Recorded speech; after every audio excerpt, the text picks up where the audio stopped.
ಈಗ ರಾಜ್ಯ ಸಂಪುಟ ವಿಸ್ತರಣೆ ಬಹಳ ಬೇಗನೆ ಆಗ್ಬೇಕಾಯ್ತು. ಖಂಡಿತ ನಮಗೂ ಇಷ್ಟು ಲೇಟ್ ಆಗಿದ್ದು ಸರಿಯಲ್ಲ ಅಂತ ಅನ್ಸುತ್ತೆ. ಆದ್ರೆ ಪರಿಸ್ಥಿತಿ ಇವತ್ತು ಅಲ್ಲಿ ದೆಹಲಿಯಲ್ಲಿ ಹೋಗಿದ್ರು ನಮ್ಮ ನಾಯಕರುಗಳು. ಈಗಾಗಲೇ ಒಂದು ವಾರ 10 ದಿವಸದ ಮುಂಚೆನೆ ಆಗ್ಬೇಕಾಗಿತ್ತು. ಅಲ್ಲಿ ದೆಹಲಿಯಲ್ಲಿ ಆದಂತ ಗಲಭೆಗಳು, ವಿದ್ಯಾರ್ಥಿಗಳ ಪ್ರತಿಭಟನೆ, ಆ ಸಂದರ್ಭದಲ್ಲಿ ರಾಹುಲ್ ಗಾಂಧಿ ಅವರು ಮತ್ತು ಮಲ್ಲಿಕಾರ್ಜುನ್ ಖರ್ಗೆ ಸಾಹೇಬರು ಬಹಳ ಇದರಲ್ಲಿ ಇದ್ರು. ಹಾಗಾಗಿ ಆಗಿಲ್ಲ. ಇವತ್ತು ಸಂಜೆ ನಮ್ಮೆಲ್ಲ ಮುಖಂಡರುಗಳು ಹೋಗ್ತಾ ಇದ್ದಾರೆ. ಇನ್ನು 2 ದಿವಸ 3 ದಿವಸದಲ್ಲಿ ಆಗುತ್ತೆ ಸರ್. ಅದು ಹೈಕಮಾಂಡ್, ನಾವೇನ್ ಮಾಡ್ತೀವಿ. ವಿದ್ಯಾರ್ಥಿಗಳು ಇಷ್ಟೊಂದು ಪ್ರಬಲವಾಗಿ ಚಳವಳಿ ಮಾಡಿದ್ರು ಡೆಲ್ಲಿನಲ್ಲಿ. ಆದ್ರೆ ಒಂದು ಪ್ರಮುಖ ವಿರೋಧ ಪಕ್ಷವಾಗಿದೆ ಕಾಂಗ್ರೆಸ್ ಪಕ್ಷ ವಿಫಲ ಅಂತ ಅನಿಸ್ತಾ ಇದೆ. ವಿದ್ಯಾರ್ಥಿಗಳು ಚಳವಳಿ ಮಾಡಿ ಒಬ್ಬರು ಶಿಕ್ಷಣ ಸಚಿವರು ರಾಜ್ಯದಲ್ಲಿ ಕೊಡಬೇಕಾಗುತ್ತೆ.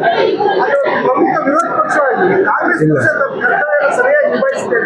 ಇಲ್ಲ, ಖಂಡಿತ ನಿಭಾಯಿಸಿದೆ. ಯಾಕೆಂತ ಹೇಳಿದ್ರೆ ಏನಾದ್ರೂ ಈ ದೇಶದೊಳಗಡೆ ಈ ನೀಟ್ ಬಗ್ಗೆ ಏನಾದ್ರೂ ಪ್ರತಿಭಟನೆಗಳನ್ನು ಮಾಡಿದ್ದು ನಮ್ಮ ಲೋಕಲ್ ಅಲ್ಲಿ ಬ್ಲಾಕ್ ಕಾಂಗ್ರೆಸ್ ಇಂದ ಹಿಡಿದು ಜಿಲ್ಲಾ ಕಾಂಗ್ರೆಸ್ ವರ್ಗೂ ರಾಜ್ಯದವರೆಗೂ ಯಾರ್ಯಾದ್ರು ಮಾಡಿದೆ ಅದು ಕಾಂಗ್ರೆಸ್ ಪಕ್ಷ ಮಾತ್ರ ಮಾಡಿದ್ದು.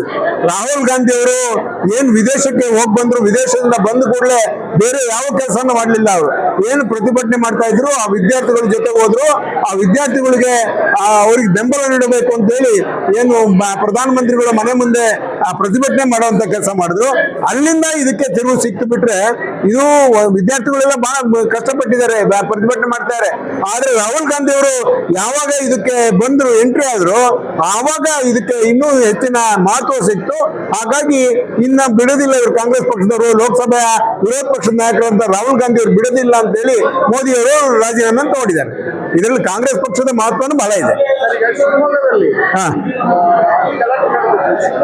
ನಿಮ್ಮ ಪಕ್ಷದ ಕಾರ್ಯಕರ್ತರು ಬಿಜೆಪಿ ಕಚೇರಿ ಬಿಜೆಪಿಯವರು ನಿಮ್ಮ ಪಕ್ಷದ ಕಚೇರಿ ಏನ್ ಸರ್ ಇದೆ ಹೈ ಡ್ರಾಮಾ ಏನಿರ್ಲಿಲ್ಲ. ನಾವು ಒಂದು ಪ್ರತಿಭಟನೆ ಮಾಡಿದ್ವಿ. ರಾಹುಲ್ ಗಾಂಧಿ ಅವರನ್ನ ಬಂಧನ ಮಾಡಿದ್ರಲ್ಲ, ಆ ಉದ್ದೇಶ ಇಟ್ಕೊಂಡು ಒಂದು ಪ್ರತಿಭಟನೆ ಶಿವಮೊಗ್ಗ ಜಿಲ್ಲಾ ಕಾಂಗ್ರೆಸ್ ಇಂದ ಮಾಡಿದ್ವಿ. ಆ ಪ್ರತಿಭಟನೆ ಮಾಡಿದಂತ ಸಂದರ್ಭದಲ್ಲಿ ಅವತ್ತು ಹಿಂದಿನ ದಿನ ಏನು ಕೆಪಿಸಿಸಿ ಕಚೇರಿಗೆ ನುಗ್ಗುವಂತ ಕೆಲಸ ಎಲ್ಲ ಮಾಡಿದ್ರು. ನಮ್ಮ ಯುವಕರು ಸ್ವಲ್ಪ ಅಲ್ಲಿ ಹೋಗಿ ಸ್ವಲ್ಪ ಕೂಗ್ಬೇಕು, ಗಲಾಟೆ ಮಾಡ್ಬೇಕು, ಅಲ್ಲೇನು ಮಾಡ್ಬೇಕು ಅಂತ ಹೋದ್ರು. ಅಲ್ಲೇನೋ ಕಚೇರಿ ಒಳಗೆ ಹೋದ್ರು, ಅದಕ್ಕೆ ಅವ್ರು ಮಾಡಿದ್ರು. ಅಲ್ಲ, ಸ್ಥಳ ಇದೆ, ಮಾಡಬಾರ್ದು ಎಲ್ಲ. ಹೌದೌದು, ಪಕ್ಷದ ಕಚೇರಿ ಅಲ್ಲ. ಇದನ್ನು ಹಿಂದಿನ ದಿವಸ ಅವರು ಮಾಡಿದ್ರು. ತಪ್ಪು ಅವ್ರು ಮಾಡಿ ಕಲ್ಸ್ಬಿಟ್ರು. ಆಗ್ಬಾರ್ದು, ಇದು ಸರಿಯದ್ದಲ್ಲ. ತಾವೇನ್ ಹೇಳ್ತಾ ಇದ್ದೀರಾ, ಆ ಪಕ್ಷದ ಕಚೇರಿಗೆ ಹೋಗೋದು ಒಂದೇ, ಅವ್ರ ಮನೆ ನುಗ್ಗೋದು ಒಂದೇ, ಅವೆಲ್ಲ ಮಾಡಬಾರ್ದು. ನಾವು ಅದು ಸರಿಯಲ್ಲ ಅಂತ ನಮ್ಮ ಅಭಿಪ್ರಾಯ. ಖಂಡಿತ ನೀವು ಈ ಜಿಲ್ಲೆಗೆ ಸಚಿವ ಸ್ಥಾನ ನಿರೀಕ್ಷೆ ಮಾಡ್ತೀರಾ? ಖಂಡಿತ. ಯಾರಾಗ್ಬೋದು ಸರ್? ಯಾರಾಗ್ಬೋದು? ಕಾಂಗ್ರೆಸ್ ಹೈಕಮಾಂಡ್ ಹೇಳ್ದವ್ರು ಆಗ್ತಾರೆ. 3 ಜನ ಇದಾರೆ ನಮ್ಗೀಗ. 3 ಅಲ್ಲ 4 ಜನ ಪ್ರಬಲ ಪ್ರಯತ್ನ ಮಾಡ್ತಾ ಇದ್ದಾರೆ. 3 ಜನ ಶಾಸಕರುಗಳು, ಒಬ್ರು MLC ಅವರು. ಒಂದು ಸ್ಥಾನ ಕೊಡ್ಬೋದು ಅಂತ ನನ್ಗೆ ಅನಿಸುತ್ತೆ. Thank you.